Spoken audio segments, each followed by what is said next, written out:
Welcome back to Little Spark, Big Impact podcast, where we ignite the passion of pediatric providers like you.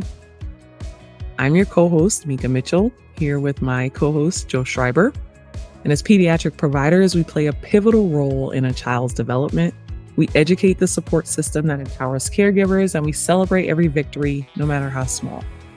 In each episode, we'll dive into different topics and the latest research to help you make an even bigger impact with those you work with. Whether you're a seasoned professional or just starting out, this podcast will hopefully help give you ideas to support the positive impact you can have on the lives of the children and caregivers that you have an opportunity to work with. Our goal is to spark deeper thinking, reflecting, and learn from each episode. Today's episode, we'll be discussing lifelong learning and what that means, what it can mean, and where we can identify this little spark that's going to be needed for big impact. So thanks for joining us for this episode. So Joe, what are your thoughts on lifelong learning? Yeah, that's quite a topic, right? And the whole podcast there, the introduction and kind of our thoughts around this endeavor are really intertwined or embedded with that whole concept, like a little bit of a spark that ignites or encourages some deeper thought and some reflection and perhaps some additional efforts or work toward gathering more knowledge or information around that initial spark that can help improve what we're doing, help us to learn and get a little better at the services we're providing for children and families. And so it's really something that I am pretty passionate about. I've been pretty interested in for a long time. And one of the big reasons I reached out to you to talk about this idea of a podcast and how we might approach this. And so the idea, how do you take that sort of interest or initial professional kind of curiosity, inspiration sometimes for gathering new knowledge and kind of make sense of it and proceed along the path of learning in an effective and efficient and impactful way is really something I think for all of us to think about quite a bit, and for all of us who are interested in continuing education and professional development in terms of courses, offerings, and things like that. I think to really think about a lot.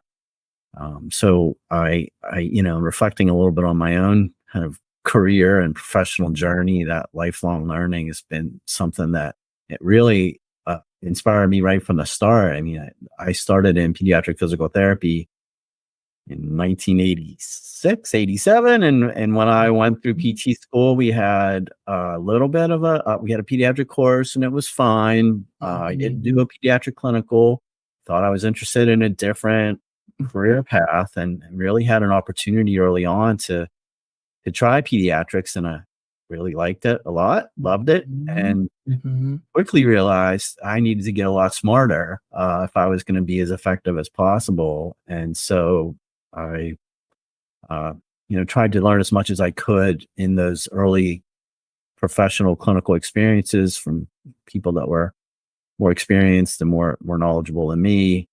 And I also pursued a graduate degree in pediatric physical therapy, which was really kind of life-changing. So that was like a little spark, right? And then this big impact. I went back to school and had an opportunity to work with some really incredible people, Palisano, Susan Efkin, and the students that were there that I got to know are also interested. So that really sort of set me off on a completely different path. Of course, most of us aren't capable of, or our career path or trajectory or life circumstances don't really allow that. But the whole process and then how do you kind of acquire that knowledge is something that I started with and have tried to think about and apply throughout my career. So with some luck and good outcomes in some areas where I probably could have done a little bit better, and that reflective process and continual learning and continual growth, something that I think we all strive for and certainly should be striving for. So I'm curious, Mika, how about you? What about your perspective on this lifelong learning concept and how it's applied or you've thought about it in your career? Yeah, I feel like any student in any area that you wanna go into, you should absolutely rewind what Joe just said, because there were so many nuggets that you dropped in there in telling your story and, like, what lifelong learning truly is, and I hope to maybe echo that and add to that, but it really is about your curiosity to get smarter and to be able to apply more information, and I think, for me, just like you, I have put myself in a position around people that I'm like, wow, they really know what they're doing. They know what they're talking about. And I want to know as much as they know. And I want to be able to do what I've seen them do. And when I say, them is was when I was a student. As a student, physical therapist, in trying to figure out what I wanted to do, peds, it got my heart from the begin. Like, I think for every class I took, I was like, oh, wait, I could specialize in this. Oh, I could do that. But then when it came to peds, it was like everything else was off the table. I'm like, Yeah. oh no, this is it. But then I knew that I had so much to learn. And it wasn't, my foundation, where I went to school. It set me up to build on it. And so that's where my lifelong learning journey started, was right after graduation. I wanted to be the best pediatric physical therapist that I could be. And so that was about like attaining knowledge through continuing education courses. And, sometimes with lifelong learning, it's a process and understanding that I'm always going to be learning something. And back then I had no idea where one decision would make all the difference, right? So little spark, big impact, staying curious. I feel like that's like the potential energy of really catapulting our lifelong learning journey, is really our ability to stay curious, um, in the things that we see, the things even that we don't see. I think that's probably a bigger part of this, that's where the true change happens, where if you're always consumed by, a similar theory or a similar type of intervention or similar types of patient diagnoses, when you start to think about, well, what's not here? Who's not here? What am I not seeing? What am I missing? And just staying curious as to what are all the possibilities of what I could be doing, to have this better impact. And so lifelong learning is a process. It involves curiosity. It absolutely involves, trying things out, and trying things out with the hope that they will be successful, but full acknowledgement that it could go wrong. And that's okay, because that's all part of this process. And then creating the space where you can step back and reflect Mm, and say, okay, how did that go? mm, How did I think this was going to go? And how did it go? Right. Maybe I wasn't sure. Like, I learned something new in a continuing education course.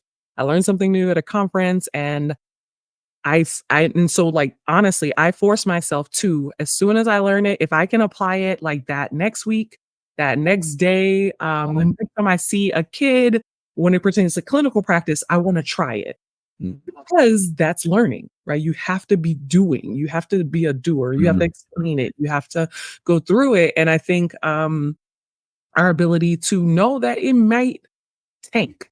It may not be successful, and be okay with that. mm, We want to be perfect. We want to know everything. But for anybody along their journey that has tried something, or that you see has maybe this big impact, there were errors along the way, but what did you learn from it? And so I think being reflective and being honest and being willing to say, you know what, I messed that up, or I mm, totally missed that. mm, In what I missed, it makes me a better educator, because I can now share those experiences with my students and say, look, this is something that you can avoid, or you give it a try your way, and it's okay if you fail.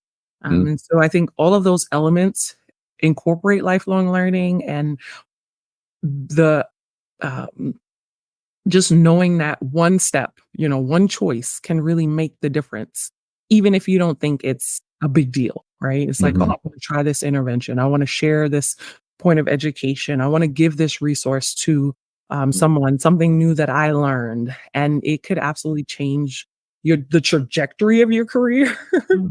the potential for someone's life and their movement abilities, and encourage somebody else along the way. So Mm. it's definitely a process.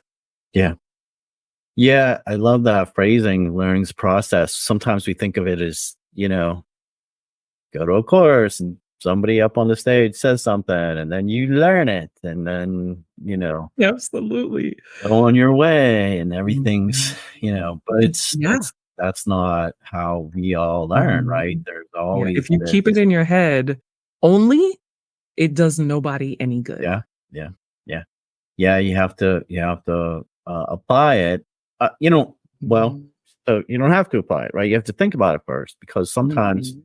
what somebody up there says or what you read, um, is maybe not the best path or not well supported Mhm. or their Mhm. opinion versus Mhm. supported by other facts and evidence and things like that. So there's that synthesis piece, if you Mhm. will, like you try to make sense of it and make sense of it in your own practice. And that's fraught because you have, and we all have our biases that we come into Absolutely. things with, and we all have our preferred ways of doing things.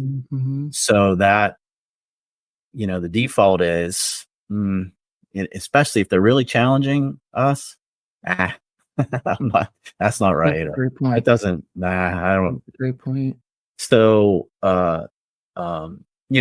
finding the sort of balance between, um, not kind of going off on wild goose chases, for lack of a Mhm. better Mhm. term, because somebody who's a little bit prominent or on the internet or Right. wherever said something, Right. Right. is one end of the spectrum, and then the other end is an expert who does have good evidence, who does have good scientific Mhm. support for what they're suggesting, and that's pretty different from the way you think the world works, and Mhm. you dismiss it because you like the way that you do. So Yeah. so those ends Yeah. of the spectrum are I think the challenge points for all of us to And keep in mind. that's a great point.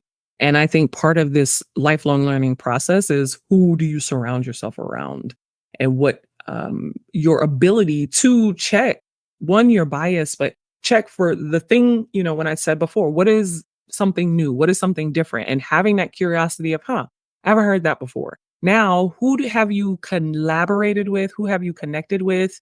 Even if it was just an initial, I shared a business card, I got an email address, how you network and stay connected to people. So when you have a question and Mm, you're like, wait, this sounds great. It's shiny and it looks new. And I think I want to do this, but what am I not considering? mm, And so I do appreciate every informal mentor in my life that has ever shared their contact information with me that I have reached out and said, you know what, I saw this and I'm not sure what to think about it. mm, What are some things I need to consider? So it goes back to that curiosity and being willing to see something from a different angle and have people around you that will give you different mm, perspective, that can give mm, you historical perspective. I've definitely heard that in pediatric physical therapy, like, oh, there's this particular theories that come around and mm, they become a hot topic and then they lose steam. mm, Because when it comes down to, like you said, Joe, what is this evidence around it? Maybe it's not something that you want to put all mm, your emphasis on. But the awareness of it, the consideration of it and how that actually might work in your practice, I think is so valuable. But the people that you connect with, and it could be mm, the colleague in your clinic that's mhm, right next to you, or it could be someone um, that you have to, reach out to mhm, plan some time to talk to, but there's value in kind of diversifying who is giving you this guidance. And part of evidence informed practice is that clinical expertise and knowing when you don't have it to mm, then lean on somebody else to say, okay, can you help me understand this evidence? Can you help me understand what I'm seeing? Or can you mhm, help me figure, like, what else do I need to consider? Because I'm not getting the results that I want. mm, mm. Yeah. Well, that's it too. And in particular, the what you just said, I'm not getting the results. And how are you gathering those results are really an Mhm. important, are you uh, sort of objectively collecting data? Mhm. This is like uh, a way to phrase it that's maybe sounds a little up, Mhm. unrealistic maybe, but really that's what we're doing all the time is collecting data. Absolutely. Uh, Absolutely. and in PT practice, particularly pediatric physical therapy practice, even in education, teaching students, teaching, in continuing education courses, things like that. Like, what data are we collecting, and Mhm. are we analyzing or thinking about it, synthesizing it in Mhm. as unbiased a way as possible to help us decide, Right. I'm not getting the results that I would like, or Mhm. and the reason I'm not getting the results is because I'm not doing a good enough job. It's not somebody else's Mhm. fault. It's probably my fault, Mhm. like that sort of thing. All that stuff Right. is Your intertwined health cards. in What all could those I be things. doing better?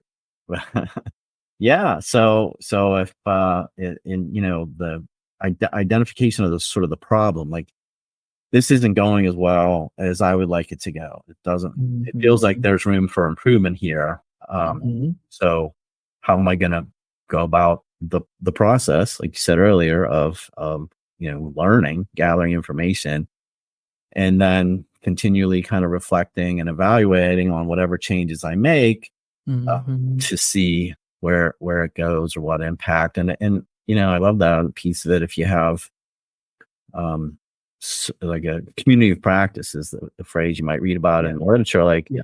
a community, like a group, somebody that you can bounce ideas off of or talk with, to take advantage of that kind of collective wisdom or knowledge, and help with your own practice. I think is a really good idea, something for all of us certainly to think about. Absolutely. There's value in that because there's no way that you can know everything or even, remember everything at every point in time, but that's why you have those around you because, what is the what research is out there like or what's new and Mhm. how do I apply it, especially when you have and with this community of practice, like you absolutely should have a variety of levels of experience, right? So the amount of years that you practice or the Mhm. settings that you practiced Mhm.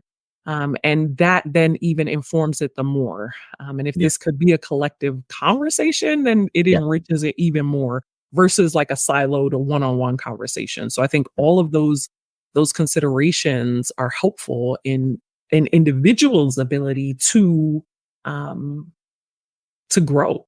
Yeah. And that's the point of lifelong learning is to grow, Yeah. and just knowing that every decision that you make is Right. gonna help you meet the goal that you have for your lifelong learning. Yeah. Yeah, the community of practices. I wonder how many of us really see, so we have like kind of informal things or different groups. Mhm, Really, that's one of the big advantages I think I've experienced is in being more involved with the pediatric section, now the Academy of Pediatrics, mhm, mhm, is, that community of people who are in leadership positions or task mhm, forces or things like that, different, endeavors where there's a group that's working toward a goal. It's been really incredibly impactful, and mhm, just sort of reinforces that. But it takes time, right? And it takes time out of our schedules and our lives, and like there's preparation that has to happen for those task force meetings and things like that. So mhm, it's not an easy thing. So finding a balance, work-life balance and investment in our learning in ways that are impactful. But I, that I think that's a really interesting thought for people to consider, and to find a way professionally to do that. A lot of what happens, right, is you have these formal slash informal relationships with your coworkers, and mhm, so, you're sitting in the office before work starts or lunchtime or when you're doing your paperwork or whatever, and you have some conversations there. So there is a little bit of that, but that's, um, you know, a little could be a little hit or miss, I guess. Mhm. So we're thinking about that Absolutely, and for me is interesting.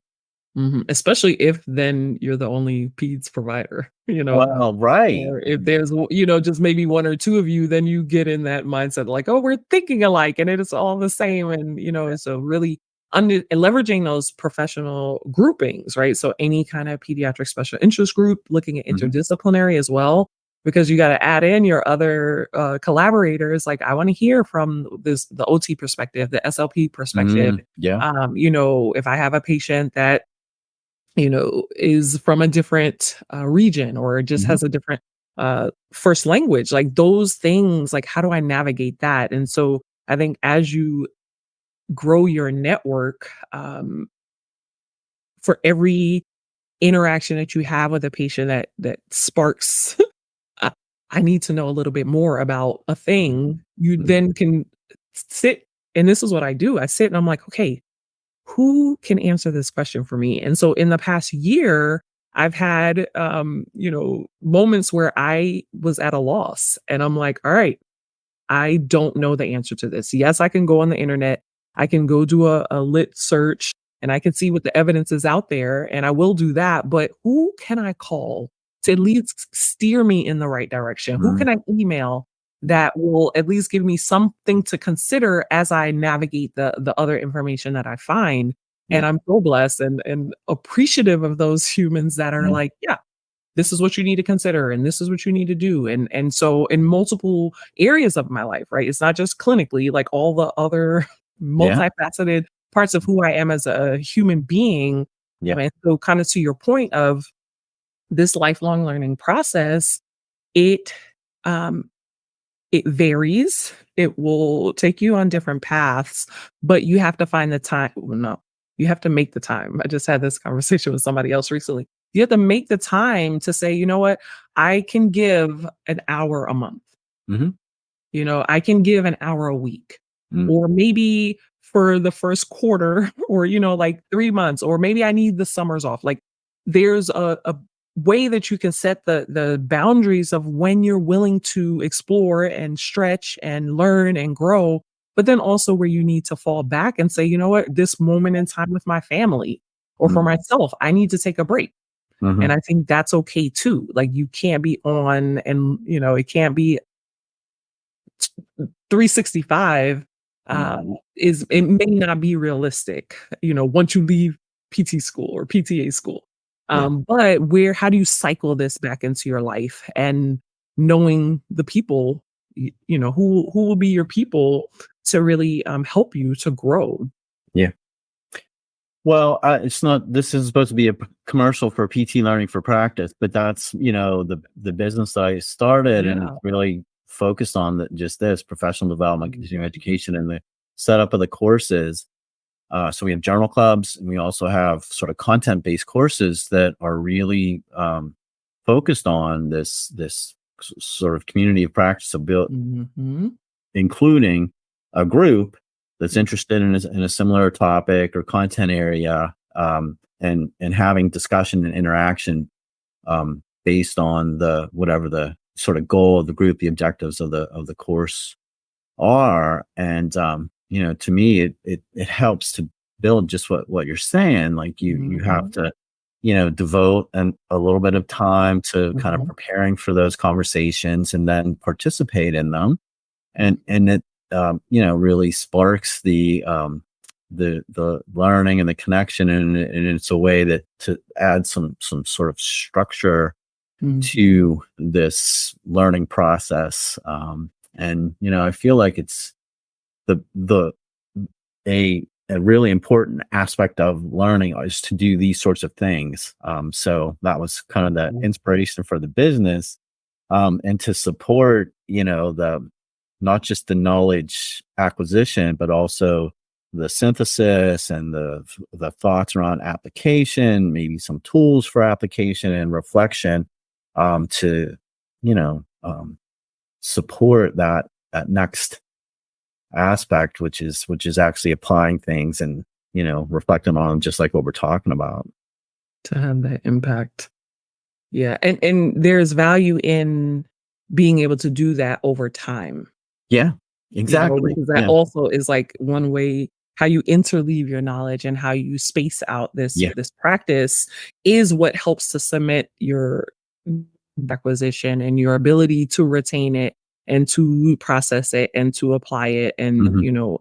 reflection has to be a big part of all of this because Yeah. you have to, do an assessment of how this is working, and what things you need to change and consider. Yeah, and the other thing I really like, especially about the journal club, is this unknown unknowns. So like Tell us sometimes you're more. pretty aware of areas where you would like to improve or need to improve, but we all have these unknown unknowns. Well, I didn't know about that, or Mhm. I never thought about that, or that approach to physical therapy intervention or that particular assessment tool. I didn't know about that. I didn't know that that was important for helping to diagnose infants with cerebral palsy. Like all those sorts of unknowns, I think are important to consider. And how do we kind of expose ourselves to those? Mhm. You can take a course anywhere or any in a conference or online that maybe is something you didn't know anything about or weren't familiar with, or like I said, the journal club in particular is an interesting way to do that, because these articles come up that maybe you wouldn't have thought of or wouldn't have accessed on your own, and sometimes that sparks, a little spark has a big impact, like that sort of I never thought of that type of experience. So Absolutely. And I think that's key. Staying curious to the unknown. So, it made me think about when if I find a journal article or something new has come out in research and I am intrigued by it, right? Something new that maybe I hadn't considered. So this is an unknown, or mm, maybe something I was familiar with. But my curiosity, it really stays at like a high level because as soon as I see something new, another unknown, then I'm like, I have a piece of paper and I'm like writing down terms or I'm writing down, outcome measures or like, what is that? And what do I need to know? And so just that ability to be open to, I am going to learn something new. I'm going to learn something that I haven't seen mm, before, that I haven't really understood well. And then I think how do we navigate that is that will require more work. So it's like when if you've ever read a journal article and then that reading sparks you to have to read multiple more to then really pull back the layers of what is there.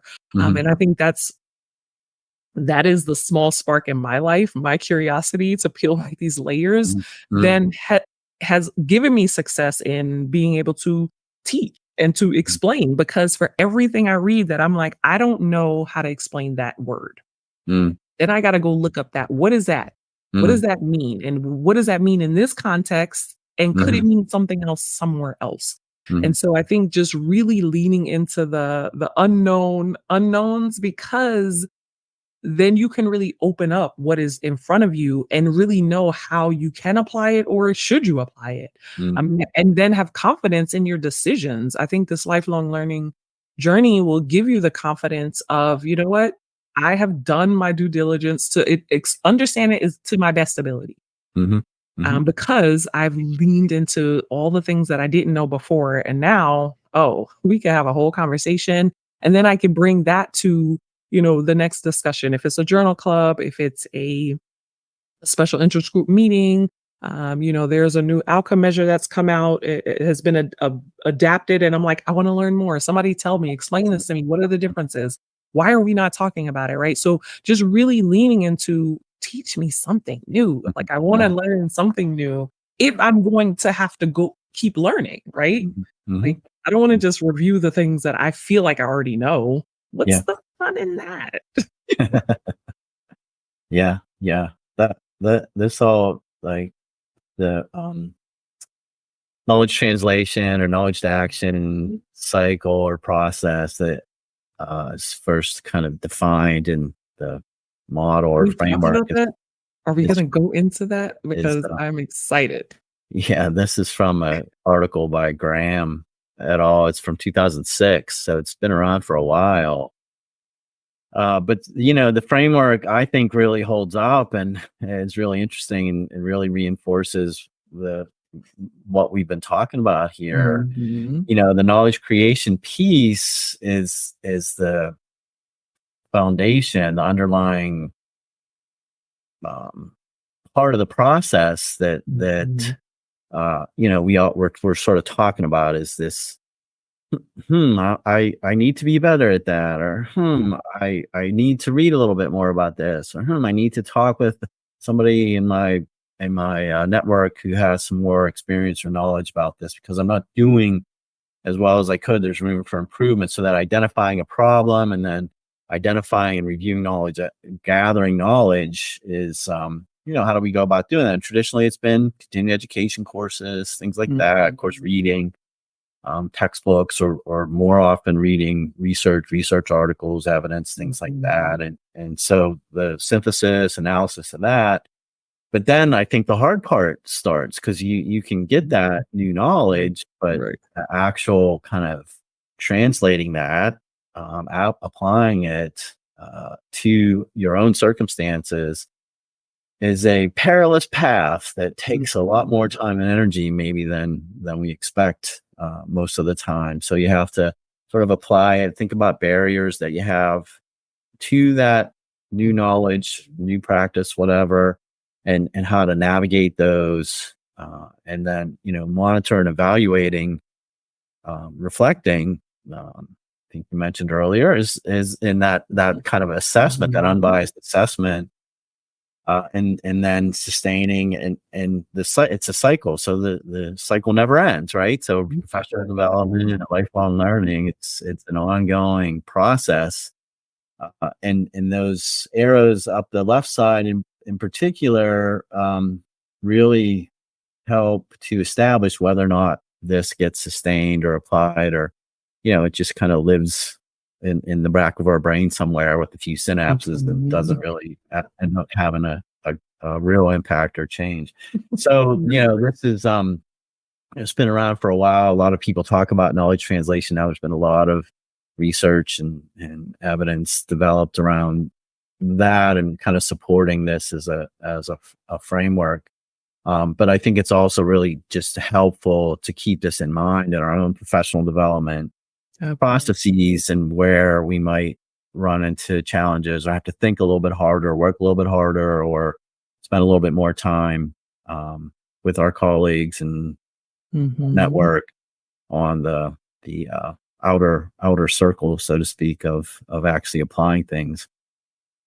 Yeah, this gives you the confidence to keep going, right? Because we say lifelong learning, but to be able to see not this knowledge translation image in real life, right? So this Graham et al. Article has this image about knowledge translation, and it's that confidence that hey, it's a process.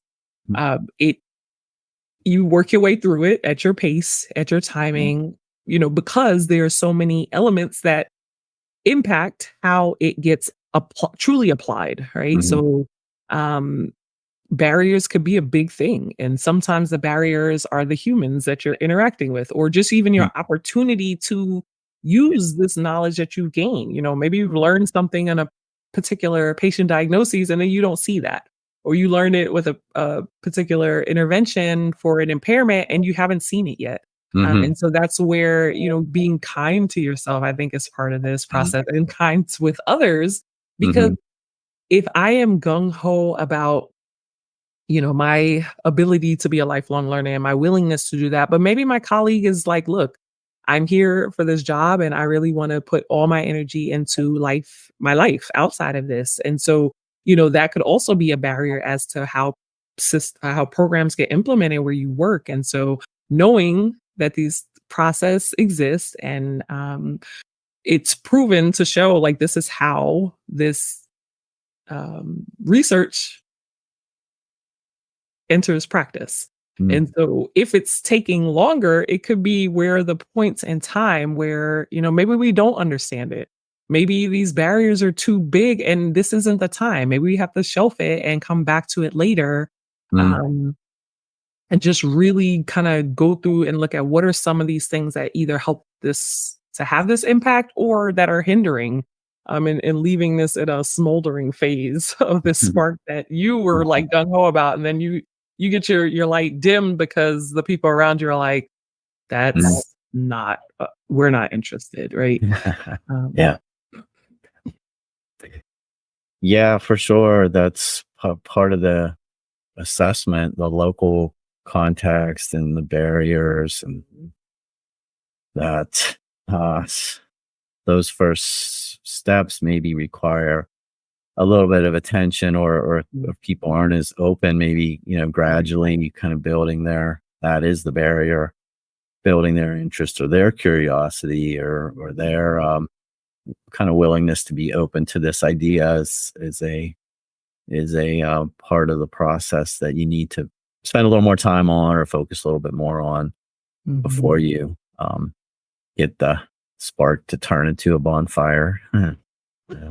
Right. Yeah. Yeah. And I think, just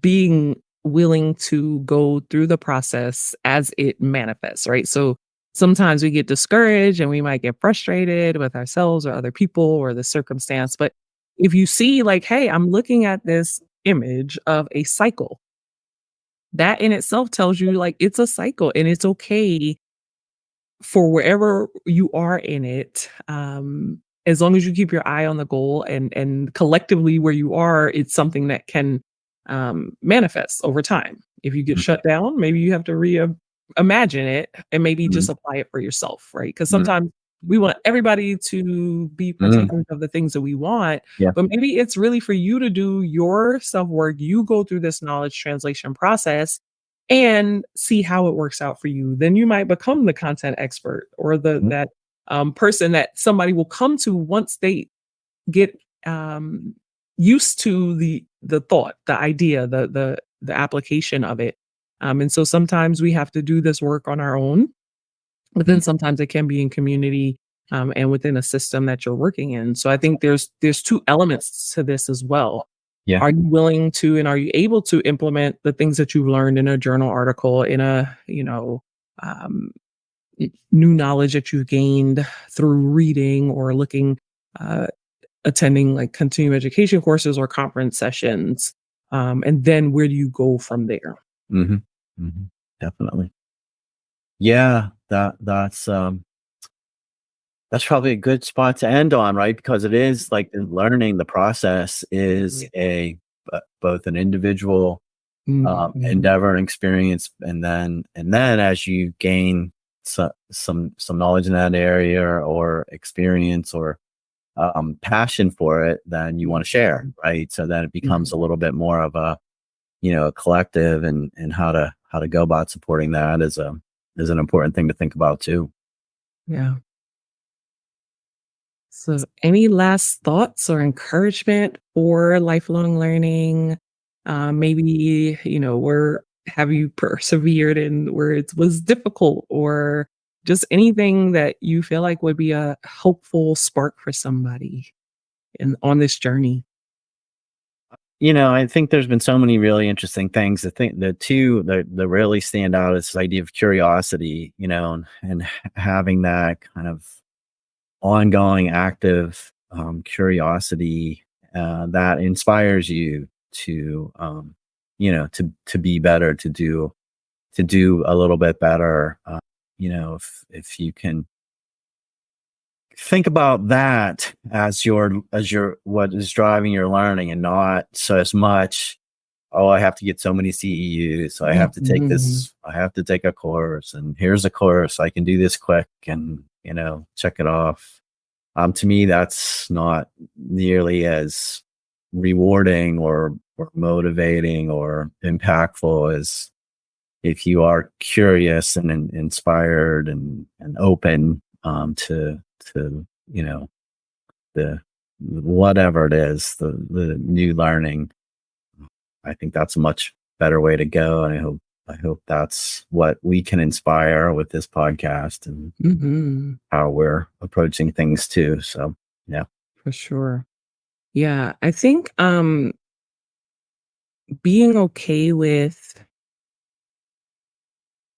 change is part of it. Mhm. I think being willing to try something new, and on this lifelong journey, sometimes you lose that spark, right? And so I think just staying curious and permission that it might come outside of your professional expertise, right? There are so many other avenues of information that you can pursue that will potentially bring you back to where you are. And it could be through the arts and through the humanities and through nature. And so, where sometimes, I can say I have this passion, but there's sometimes where it's like, I don't want to learn anything else about pediatric physical therapy. I need a moment. Mm. But giving yourself that time and space to then reflect Yep. on to why do I feel like I was at this point of I'm not, I Mm. could just, like you said, just take a course because I need a course versus let me take the time to figure out what am I interested in? Mhm. How this is different than before. Like, oh, before I was all about hands on. Now I really want to understand theories, or I really want to understand the why. And I really want to look at, what is best to do. And so being okay with making the adjustments that you need to keep your curiosity, I think is going to be key Mhm. because then that then continues to drive and that's how your sparks turn into impact because you're passionate about it because if you're indifferent to it and you're doing it just because then it's going to be more of the Mm. same. Mhm. And I think that that's where you see apathy in providers and you see people that Mhm. are on the borderline of burnout or they're just like, oh, I've learned it all. Like if you have that fixed mindset of you know what, I have learned everything I have to learn. I I'm sorry that you feel that way. But, if you have this growth mindset of there's so much more to learn, to apply, to consider, that in itself will keep you curious on this journey of lifelong learning.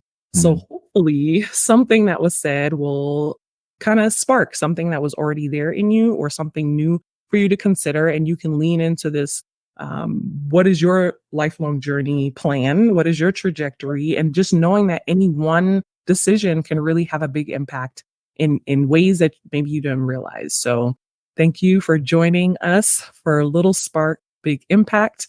And hopefully you'll hang in there and check out some other future episodes.